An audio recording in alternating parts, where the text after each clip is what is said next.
Good evening. Welcome to the Facilities and Transportation Board meeting for October the 3rd. And do we have any public comment? No comments at this time. Okay. Turn it over to Joe. Thank you, Mrs. Epstein. Good evening, everyone. We have a very short agenda this evening, so we thought we'd take the time to just review some master library, just the overall usage and the fact that we have not looked at our actual rates since 2018. So I think we've spoken about that briefly, that we were going to be bringing that to the board's attention. So just if you take a look at the first screen, it's just a little bit to give everyone a little bit of information on how much usage is actually going through the district. So these are district-wide numbers, and they're from 2018 actually till current as of today.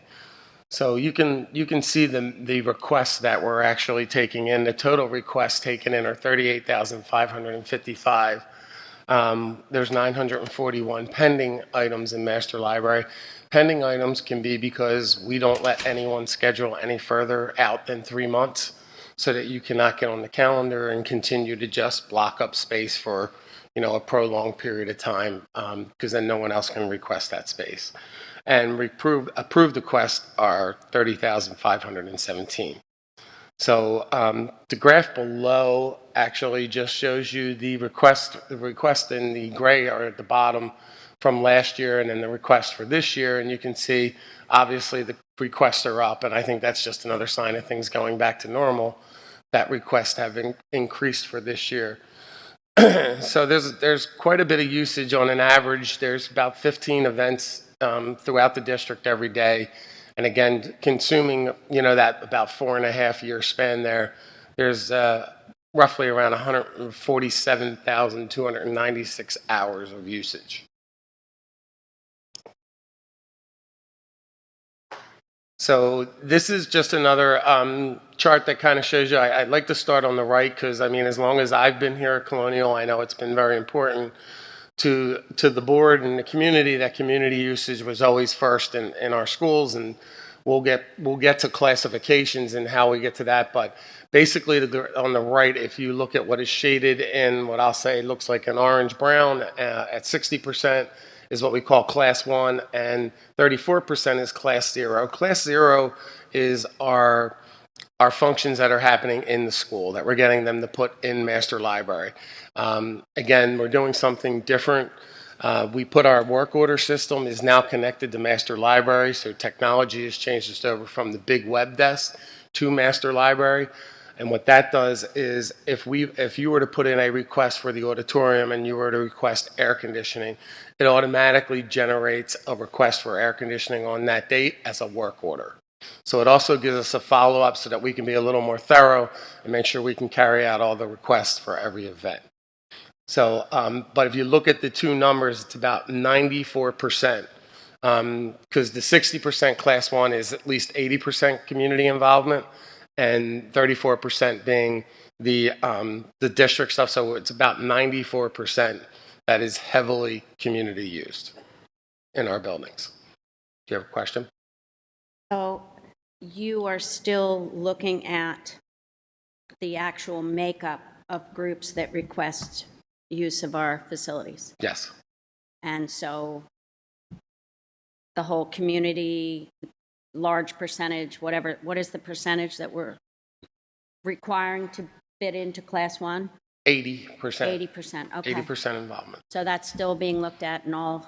Yes. Okay, thank you. And I can add, Sue, that again, most of that, obviously, we have a lot of repeat. It's a lot of the same groups that are coming back every year. So we're more than familiar with them. So generally, if there's not a red flag thrown up or they're not a new group that is claiming they're Class 1, we are just still considering them a Class 1. Okay, I may as well continue with what I've had my ear bent about. Sure. And that is that when we made the decision to spend as much money as we did on the baseball field, we chose to turf the outfield because it was a multi-purpose field. and I'm being told by, I think 3 people caught me in the past week, that it's not really available for use. So when we built the baseball field, if you recall, we did build the multi-purpose field for our soccer, mainly soccer, on the baseball field, On the outfield. on the outfield. Yeah. But that was for school use when we originally did it. We never did it with the intention that it was going to go out to the community. That was to be an extra field. If you remember, we were doing that as an extra field so that they were able to take care of the requests from our community, Chestnut Hill, and still satisfy our team. So there are nights that it's empty, that we're not renting it, but a lot of that can be predicated on change, and this is something we're still working on too. Chestnut Hill could cancel a practice tonight, as could another group. And when they cancel a practice, someone will drive by and say, field's empty. They told me no. There's no real way to get that message out as quickly as people would like us to, and then say, hey, if you really want the field, you could do it. Unless we were really just working in master library all day, it's really difficult You'd need to do. a full-time master library. You really would. All right. Yeah. Thank you. That answers my question. You're welcome. So again, if we can go to the next slide, Dave, please. So this is just a slide that shows our rates. And again, I just wanted to use this kind of as an icebreaker. We're looking into some more data and doing our own little market survey with some other districts. So I sent an email out today to my colleagues at other districts, and we're just looking to gather information and kind of see where we are with our prices. Again, this is obviously, board decision, but I want to give you guys as much information so you can make a decision as to, status quo, an increase, or, whatever you guys obviously would like to do. So on the right, it actually shows you what the classifications are, which I think we talked about briefly, and then how you fall into those classifications. So again, all this information is on board docs. So you can look at that, and I believe there, if you look about 2/3 of the way down, so you'll see the 80% number in there to fall into class 1. So again, just an icebreaker. My goal would be to get some more data and some more information, get that to Dr. Christian and Dave, and then basically come back with more information for the board, and then you guys can make a decision as to what we want to do at that point. We should do a market analysis to see what other districts are doing. In my time here, the board's always impressed upon the administration that we want to make our facilities available to our residents. And there are many districts, not many, there are some districts that use this as a clear revenue stream. And we try to do it at cost. Obviously, they pay for custodians, they pay for cleanup. And so the board wants the facilities used mainly by our residents and taxpayers. But because of just the realities, it'll be 5 years at the end of this year. We should do a market analysis. Yeah. Joe, I see the tennis courts. Is that per court? That is per court. Okay. Can I ask about the high school, the kitchen and the cafeteria? So what are there special parameters about using the kitchen at the high school in terms of there needing to be a staff member, and even if it's an internal group, like for example, post-prom. Now we haven't had a post-prom for several years, but I just remember the last post-prom, because I volunteer at it, that they ended up, like other moms were like heating up the chicken nuggets from Chick-fil-A in their houses and then driving them over and setting them out constantly because they couldn't use the kitchen. It is in the food service contract that if someone's in the kitchen, a kitchen worker should be in there at that time. And that came from a lot of problems years ago. Okay. Where we had our own people using the cafeterias and Not things putting things disappearing, back. Oh, I leaving understand it an absolute mess. And our kitchen people were extremely upset with us for allowing the kitchens to be used. So it was a big, big deal. They're also trained on all the equipment. Our people are, and they're safe certified. Yep. Right. So we would not, that, I don't recall the chicken nugget thing happening the past few years, but we would not allow that to happen. We would have somebody there. Well, I think that They would supervise them heating things up. right, well, don't want I think people the to drive presumption them was in. they had to pay for the person. Yeah, but see, for post-prom, we should Prom, underwrite yeah. that. Well, that's what, I think there was either they didn't understand or there was Right. lack of communication, so I'm just. No, we have parents that are volunteering for our, especially like our elementary ice cream nights and things like that. We can find a way because they're raising money to donate to the Right. school.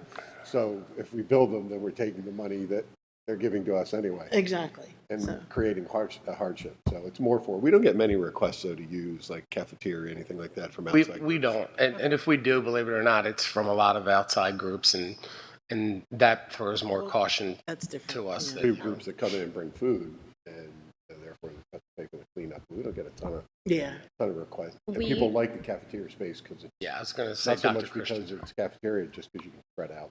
We used to have issues with our own clubs, like Correct. internal clubs using our kitchens. We had- Because there was a staff member supervising, but not supervising well enough to not upset our kitchen people when things disappeared or were misplaced or left dirty. You remember those? Very good memory. I do absolutely remember I remember vividly. changing locks for Evan was- Haynes when he was the head of food It services. was bad. People were missing things, and it got a little bit crazy there for a while. Yeah. Our biggest, and Joe's done a great job with this and working with the principals, just the number of events we have internally during the school day, right after school. I was guilty of it as a teacher. You think, oh, I can just go use the gym. It's 2 o'clock, 3 o'clock.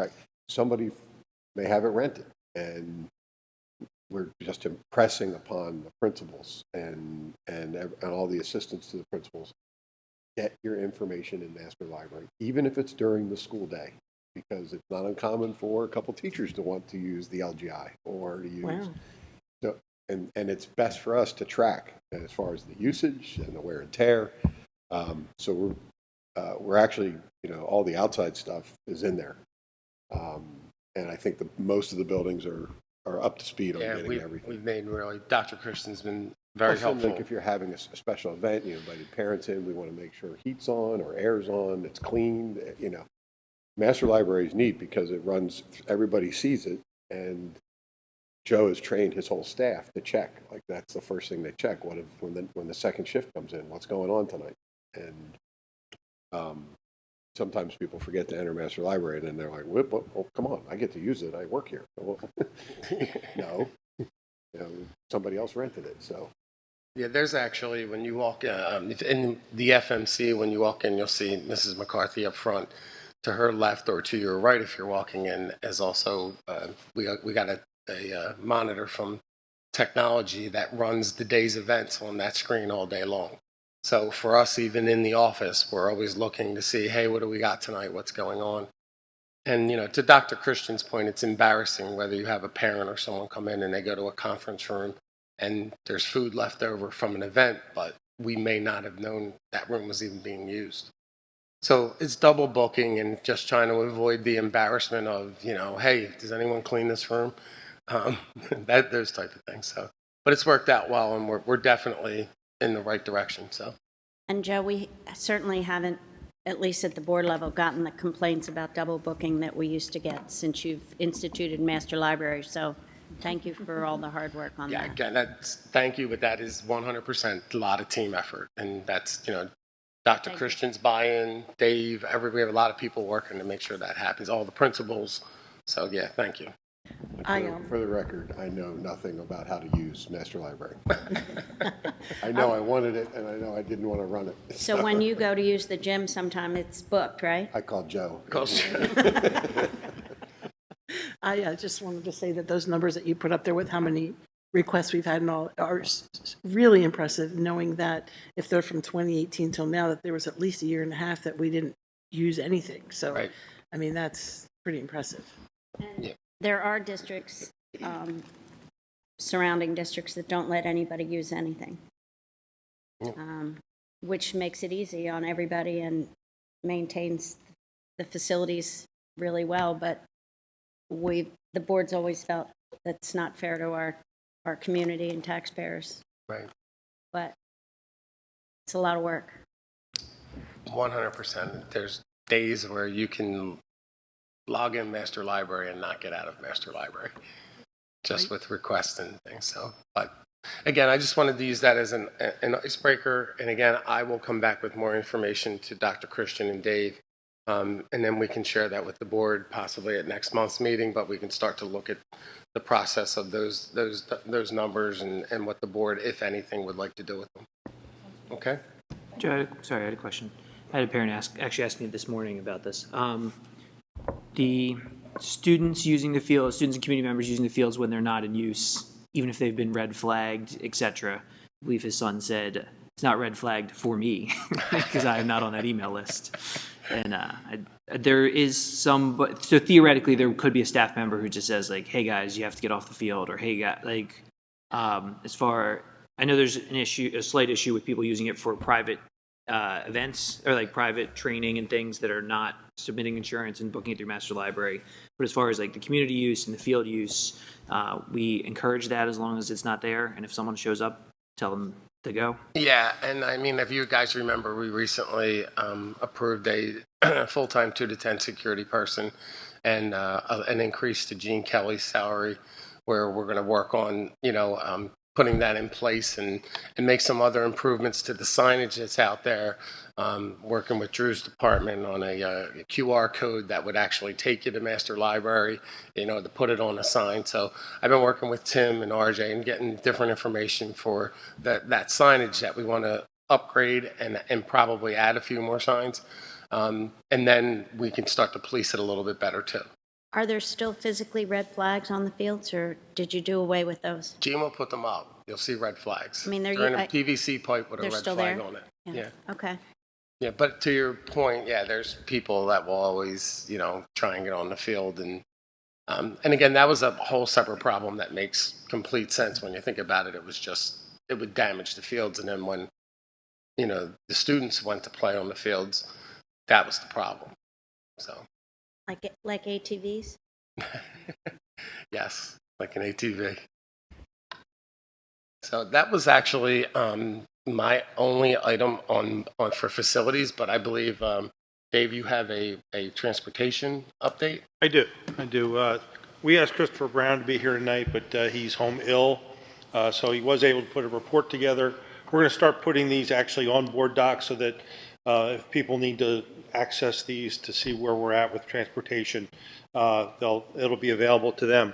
So start out with the student population. You can see that we have 6,500 kids, and 901 of those are non-public. We have opt-outs of 383, which helps us out with the parents transporting, and 587 walkers. So on a daily basis, we have 5,594 students bus daily.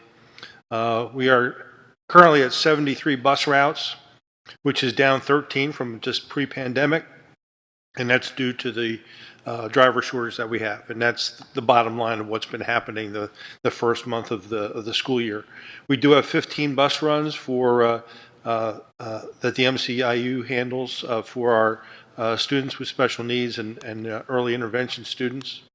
Like I said, the driver shortage is the main concern. We have 4 open routes that are now being driven by our subs on a daily basis, which doesn't really help, because if we have somebody call out, it means that we have to more or less double back on that run, which, and if you understand, there are 3 levels of transportation. If something happens at the high school level, and then it sort of accumulates at the middle school level, and pretty much a lot of the responses we've been getting back from parents are at the elementary level, the last one, and the cumulative effect of one little snag in a route, whether it's traffic, weather, or something like that, compounds over those 3 runs. So we're dealing with that. We just ask that the parents continue their patience and understanding. We realize it's 4 weeks into the school year, but there are still kids that we're putting on buses and having to maneuver because it is so tight right now. If anybody knows of anybody that wants to drive a school bus, First Student is hiring. They do have a really good sign-on bonus. and especially for CDL drivers. So if anybody's looking for a job, please contact First Student. We have received several complaints about late buses, and the transportation department is working with the GPS system to make sure that they're following the routes. And the problem is the timing in Power School that a lot of the parents are relying on is based on a perfect schedule. And we know that with the traffic around here, construction projects, it never really, is perfect. So we are hoping that we can get away from those issues going forward. The district is exploring, better ways to communicate these delays. We're looking at an app that First Student has that hopefully, if the bus is running late, we can at least let the parents know. And then in the next week or two, we're hoping that we're going to, get some more drivers in the pipeline. The problem is we have several drivers behind the wheel training right now. They get their license, but they're still novice bus drivers. And some of them know the area, some don't know the area. That compounds. And so we just ask for some more patience from the parents, and we hope things are going to get better, and we can hope and pray that we have some bus drivers in the next month or so. There's a couple things. One slight improvement will occur when the bus lot is completed at the middle school. The rain is obviously delayed. Hopefully we're going to be paving this week. It's not out of the question, but obviously what the past 2 days has delivered to us, and probably tonight, tomorrow, could delay it. Right now the buses are wrapping around the middle school, and so that just takes longer to get all the buses out to New Hope Street versus when they come in and they have a lot dedicated right in front of the building. I think we'll save 5 to 10 minutes there. So that'll certainly help middle school runs get completed faster and then get to their respective elementary schools. Another thing, I spoke with one or two parents who felt that the runs were inefficient, and the explanation there was we do right side drop-offs. We don't, so you will see a bus go past somebody's street on the other side of the road, and they're like, hey, how come you didn't stop? We don't want kids crossing. And that's not the case in all the situations, but in one of the scenarios where I spoke with somebody, that was the case. And so we don't want kids walking in front of the bus. And I come down Germantown every morning, and unfortunately, I've seen cars go around the buses when they're stopped, their flashers on. So we can't take that risk. So it does look inefficient, but safety outweighs efficiency. We have called, Dave and Chris have called SAG, Superior, Crafts. There's a company up in Allentown called Krise, Krise. They're trying to branch out and come down to Montgomery County. We even offered, and nobody's taken us up on it, we offered just to give us 2 or 3 sub-drivers that come on Mondays and Fridays, since that seems to be when people take personal days or sometimes sick days. Just send 2 drivers, and we'll pay the full rate. Just because we've done it with teachers. We hire daily subs, and they report to central office, and we tell them what building we need them in. We've done that for a couple years now. So we've reached out, and several of them said, we would do that in a heartbeat. We don't want to turn away business. We don't have anybody to give you. So we'll keep at it. We've increased our rates to be more competitive, and we have to stay at it. It's better than last year, but it's still, obviously, there's room for improvement. Yeah, we actually have a vacant internal position right now that we're trying to fill, and there's just nobody out there that wants to drive. Is there a way to get an update, like maybe a weekly update on which bus routes are consistently running late? Like when I say late, like maybe after 5 o'clock, or what it seems to be like the latest that some of these kids are getting dropped off? The latest by GPS, one of the ones we looked at today, kids are getting dropped off between 4:45 and 4:50, but we don't have any that are going past 5 o'clock. I mean, if it is, it's for some extraordinary reason, traffic accident or something like that. We should probably look at doing that bi-weekly if we do it. Just something that's like, hey, this is like, even just a graph that says, this is when our average time, or like today, outliers. everything was slower today, Yeah. just because of the weather. Yeah. if you come here at 3:30, you just can't even get on the campus. No. We do our best. Wait till there's another 150 kids here in a couple years. And that's, Rose and her team came up with the plan last year where they had the first 60 spaces are reserved, so we get the cars off of the drive. And there's a car lined up there. I mean, school doesn't get out till 3:20, 3:25. There's somebody lined up there every day at 2 o'clock. Yep. Now, some people park and then go out and go for a walk, which is fine, unless we need to find them to move their car. That's a bit of a challenge. Can I ask a question kind of about that? So when I'm looking at the numbers, where it says opt out, is there any incentive for parents to opt out for the bus? There is not. Could there be? It's a I very mean, I know that districts who have had similar busing issues have created incentives for parents so that they are responsible for making sure the kids get to school on time and not on the bus. And then I guess the other question is there like a distance that we follow for walkers who wouldn't be on the bus, and what is that? It's actually in the school code.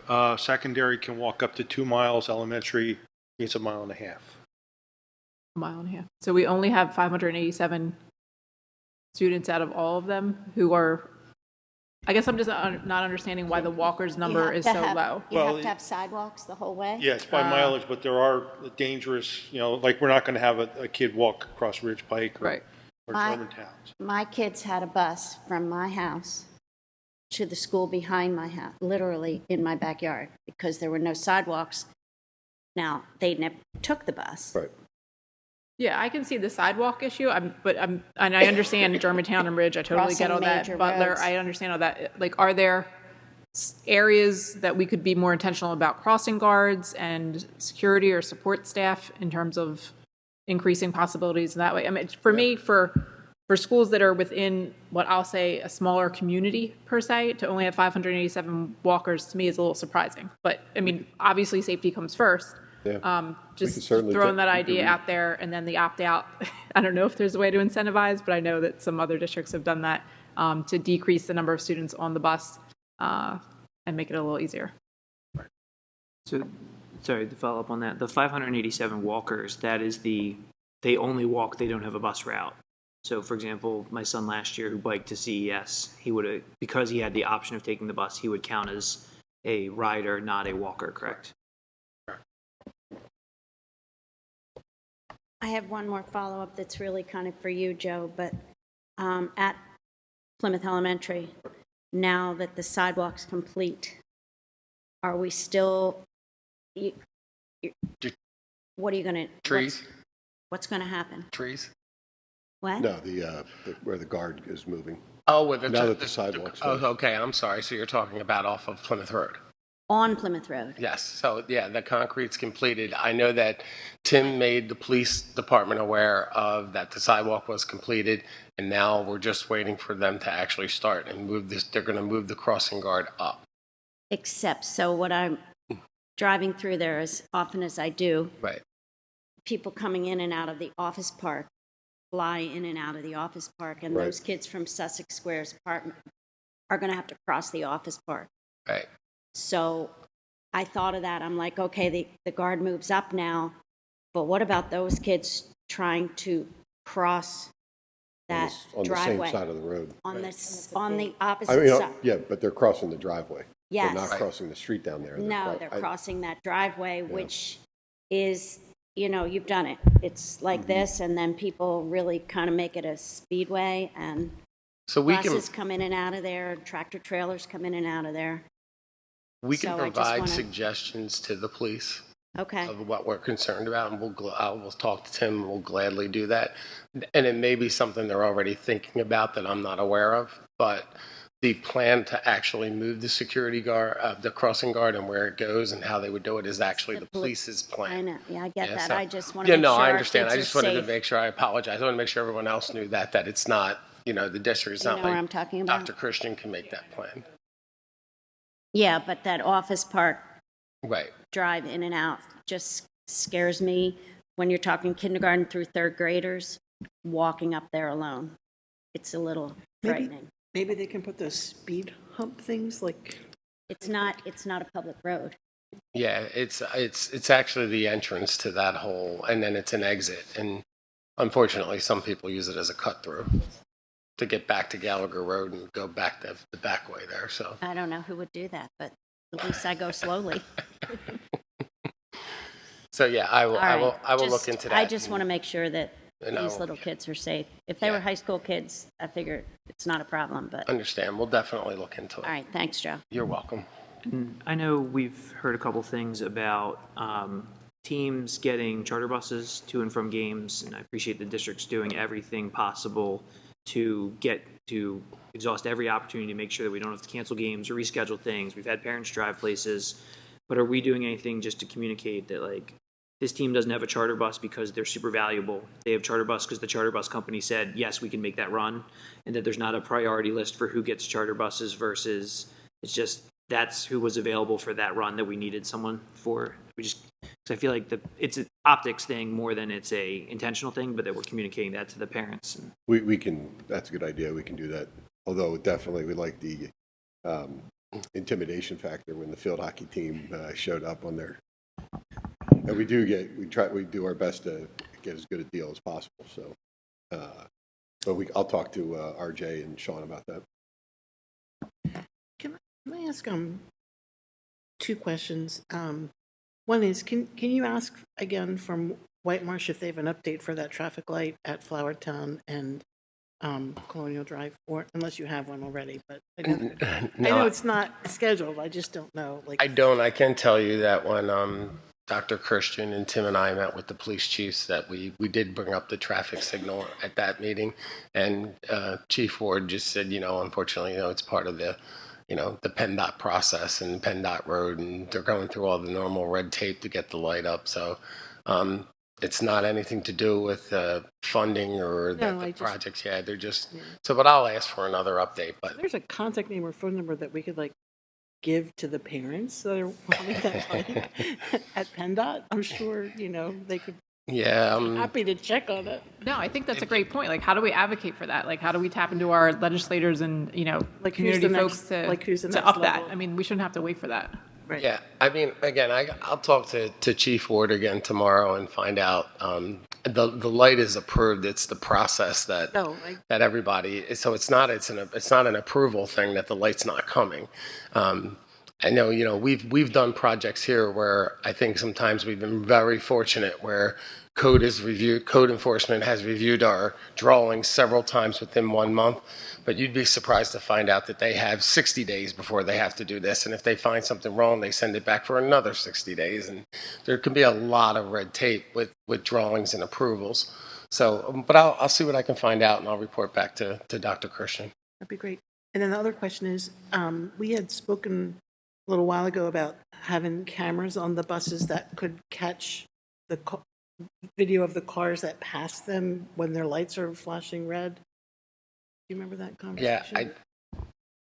Yeah, it's per student indicated it was cost prohibitive at this time, but Okay. they were actually looking at doing a longer arm in the front and something and a longer, like a little stop sign that comes out on the side, something longer there too, that sticks out more to preclude somebody from going around. We have follow up with them to see where they have to outfit that. Okay.